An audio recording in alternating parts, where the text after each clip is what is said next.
अरे आप देखें ना, रोज़ के कमाने खाने वाले कहाँ जाएंगे? बेरोज़गार कर दिया, मार्केटों की हालत देखें, सन्नाटे हो गए। कोई आएगा नहीं इधर तो काम कैसे आएगा? ये अंडर बाईपास बना रहे हैं अपनी सहूलतों के लिए, हमारे लिए थोड़ी बना रहे हैं, हमें तो पागल बना रहे हैं। टैक्स हम लोगों से लेते हैं, खाते कमाते हम लोगों से, हम ही पे घुर्राते हैं। नहीं, जैसे हमारे ही इस्तेसाल हो रहा होता है। 3-4 महीने के बाद इस फीस हमें रहे होते हैं, खुद मज़े कर रहे होते हैं, एसी वाली गाड़ियों में घूम रहे होते हैं, प्रोटोकॉल ले लेकर घूम रहे होते हैं इधर। 10 गाड़ियाँ आगे 10 गाड़ियाँ पीछे।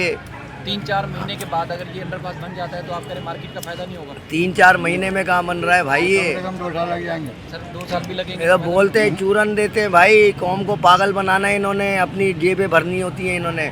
अभी ये जो इन्होंने कॉन्ट्रैक्ट लिया है इसमें आप क्या समझ, कमा नहीं रही है, ये कमाने के बहाने हैं। ये कौम को आवाम को पागल बनाना है और कुछ नहीं है।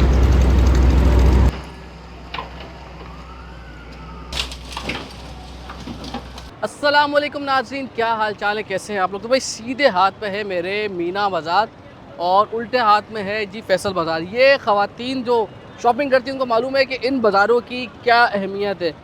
तो होता ये है कि अक्सर बेशतर जब आप शाम के औकात में, जब पीक आवर्स होते हैं, यहाँ पर होता है बदतरीन किस्म का ट्रैफिक जाम। यानी गरीबाबाद हुसैनाबाद की जो फूड स्ट्रीट है, उस्मान मेमोरियल से लेकर मूसा कॉलोनी तक जाम पैक होता है। यानी 10 मिनट का सफ़र है तो आधे घंटे में होगा, 2 मिनट का है तो 15 मिनट लग जाते हैं। गाड़ियाँ रेंग रेंग कर चलती हैं और फ्यूल बड़ा महंगा हो गया तो लोगों का ईंधन भी ज़ाया होता था। तो इसलिए आज हुकूमत सिंध ने फैसला कर लिया है कि भाई यहाँ पर भी एक अंडरपास बनेगा। और अंडरपास किस तरीके से बनेगा, कितना फ़ायदा होगा, और यहाँ के जो दुकानदार हैं, अतराफ़ की मार्केटें वाले हैं, वो कितने मुतमईन हैं इस अंडरपास की तामीर से, उनसे भी मालूम करेंगे। और फिर आखिर में चलते फिरते के मोहसिन और शाहिद हुसैन से बातचीत करेंगे। उनकी नज़र में वो डेवलपमेंट की वीडियोस बनाते हैं तो इससे वाकई फ़ायदा होगा या सिर्फ अपनी वाह करने के लिए? आ जाए। तो भाई जहाँ डेवलपमेंट की बात आती है वहाँ चलते फिरते का मोहसिन और शाहिद भाई पहुँचे हुए होते हैं। तो सारे काम आप लोग करेंगे, हमारे लिए कुछ नहीं छोड़ेंगे भाई? बस कराची में कई सालों बाद डेवलपमेंट के काम शुरू हुए हैं तो इन्फॉर्मेशन देना बड़ा ज़रूरी है, पॉजिटिव। वाह, बिल्कुल बिल्कुल ज़बरदस्त। तो क्या देखा अब तक मोहसिन यहाँ पर? देखिए मीना बाज़ार है और केडीए ने अपनी एक वीडियो रिलीज़ कर दी है। उस वीडियो में बहुत अच्छा लग रहा है मुझे। मैंने देखा मीना बाज़ार और अंडरपास से जो ट्रैफिक गुजरते हुए जा रहा है। तो अब देखते हैं ग्राउंड पे जो तो सहूलत मतलब सिचुएशन कुछ और होती है। यहाँ पे बता रहे भी हैं बहुत सारी चीज़ें। अंडरपास बन रहा है, अच्छी बात है क्योंकि यहाँ पे ट्रैफिक का फ्लो सबसे ज़्यादा था।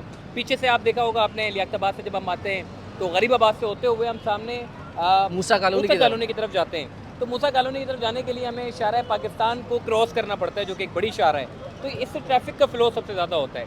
तो क्यों ना केडीए ने ज़रूरत महसूस की कि यहाँ से लेकर वहाँ तक जाने के लिए एक अंडरपास होना चाहिए। तो इन्होंने एक स्ट्रेंथ बनाई और उसके ऊपर काम कई सालों से चल रहा था। लेकिन अब ऑन ग्राउंड जो है वो माशाल्लाह से आज से काम शुरू हो गया। एक्सक्यूवेटर मशीनें यहाँ पहुँची हैं, अब इसके ऊपर काम चलेगा। कम बेश 1 साल के अंदर अंदर इम्कान, अगर इसी तरीके से काम करते रहें तो 1 साल के अंदर अंदर निमट जाएगा। शायद भी आपका घर भी आसपास ही है, रोजाना आप लोग गुजरते हो यहाँ से, बिल्कुल।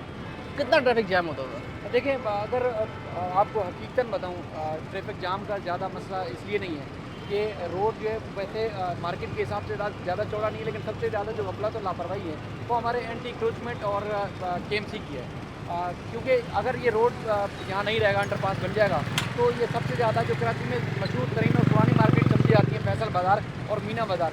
यहाँ पर आपको पता है कि कराची के दूर दराज इलाकों में भी लोग, ख़वातीन खासतौर पर हमारी मेहंदी लगवाने के लिए इस इलाके में आती हैं और शॉपिंग करने के लिए यहाँ पर आती हैं। अब मैंने मार्केट वालों से बात की, वो नाखुश हैं इस अंडरपास बनाने की वजह से। हालांकि जो जिस तरह बता रहे मोहसिन के केडीए की तरफ से कहा गया है कि अंडर कवर होगा, वहाँ यूबीएल से लेके मूसा कॉलोनी तक ये पूरा अंडर कवर होगा। वहाँ से गाड़ी अगर अंदर घुसेगी तो मूसा कॉलोनी पे जाके बाहर निकलेगी। एक तवील तरीन एक बड़ा अंडरपास बन रहा है। शहर की तामीर और तरक्की के हवाले से देखा जाए, एक आपको पता है कि सिग्नल फ्री रोड बन जाएगा, बहुत अच्छा है, बेहतरीन इक़दाम है। लेकिन मार्केट के पॉइंट ऑफ व्यू से देखा जाए तो मार्केट के लोगों को नुकसान होगा, जिसमें लोग खुद खर्चे का इज़हार कर रहे हैं। अच्छा भी है, बुरा भी है, लेकिन ये कि मैं समझता हूँ कि ज़्यादा वोट मेरा इसलिए उस तरफ जाता है कि शहर में ज़्यादा अच्छे काम होंगे, शहर की रौनक मज़ीद उसमें इजाफा होगा, सिग्नल फ्री होगा।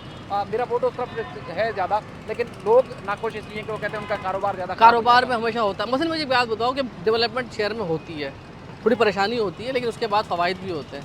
शहर में कितनी जगहों पे इस वक्त डेवलपमेंट जारी है जहाँ पर उनके बनने के बाद ट्रैफिक के मसाइल हल होते हुए नज़र आ रहे हैं आपको? देखिए, डिस्ट्रिक्ट सेंट्रल में सबसे ज़्यादा काम हुआ है। आप डिस्ट्रिक्ट सेंट्रल की अगर सड़कें उठा के देखें तो सबसे ज़्यादा जो सड़कों का जो जाल बिछाया है वो डिस्ट्रिक्ट सेंट्रल में बिछाया है।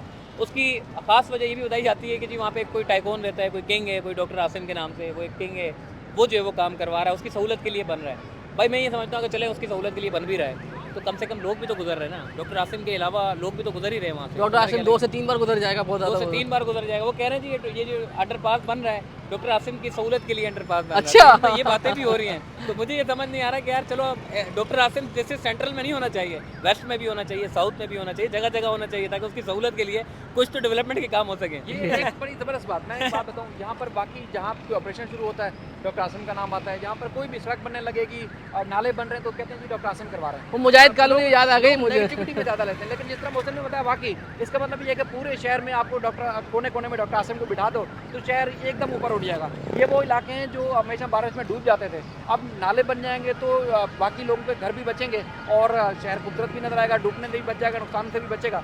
तो सड़कें सबसे ज़्यादा और अंडरपासेस, नाले और जो तरक्याती काम सबसे ज़्यादा सेंट्रल में हो रहे हैं। तो एक तरफ हमें लोग ये भी कहते हैं, बताते हैं कि सबसे ज़्यादा लोग नाम तो लेते हैं कि पीपल्स पार्टी मदाफाती इलाकों में ज़्यादा मजबूत हो रही है, लेकिन दावा पीपल्स पार्टी की तरफ से ये भी किया जाता है कि डॉक्टर आसिम और उनके दीगर साथियों की वजह से डिस्ट्रिक्ट सेंट्रल में पीपल्स पार्टी ज़्यादा मजबूत हो रही है। अब तरक्याती काम है या एक सियासी लाहेमल है, वो फिर आने वाला वक्त फैसला करेगा। चले जी, आप दोनों का बहुत बहुत शुक्रिया, और उम्मीद यही है कि ये अपने मुकर्रर वक्त में मुकम्मल होगा, और ना सिर्फ इससे यहाँ से जो गुजरने वाले बल्कि जो अतराफ में कारोबार है वो भी मुतासिर नहीं होगी, बल्कि उनको फ़ायदा होगा। अपना ख्याल रखिएगा। अल्लाह हाफिज़ जी।